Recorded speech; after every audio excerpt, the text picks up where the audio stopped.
The debugger serves a couple of functions in Yahoo Pipes. The first one is pretty obvious, debugging. It allows you to see exactly what's happening in each component of your Yahoo Pipe so that you can use it during debugging when something maybe isn't working quite right. So I've created a pipe with a few elements already populated. We're using a feed from a location-based service called Shazao. You can use the debugger to see the output from any of the modules.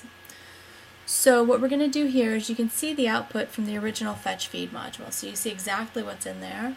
And you can see that it contains several results that mention the hidden underground covert command center. I've decided that I'm going to filter those out. So I have a filter that's going to block all of the items that match anything where item title contains hidden underground covert command center. So when I click on this, I would expect to see the results disappear from the hidden underground command center. They haven't, which means I have an issue. So in here it's a very simple typo that I just need to correct, and then I'm going to click refresh and those should disappear.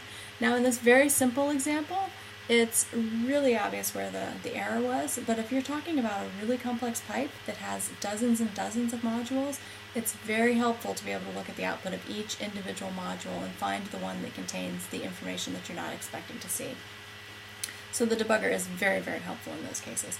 Now the other thing that the debugger is very good at, but it's less obvious when you start to look at Yahoo Pipes, but you can use it to learn more about the elements of an RSS feed.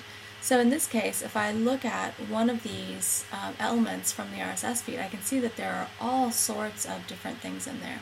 So because this is a location-based service, it contains different information than what you'd see in a typical blog feed, where you would usually have a description, an author, a title, a link, and a few other standard pieces of information. This contains all sorts of other information based on the fact that it's a location-based service. So you see things like the address of the site that it's talking about. You'll see the individual latitude and longitude of where this place is located. So this information can be used for all sorts of different things, most importantly filtering. So I could filter on any of the information that's included in this RSS feed, but by using the debugger to look at this, I can see exactly what that information is and find it, and then use it for more advanced operations in Yahoo Pipes.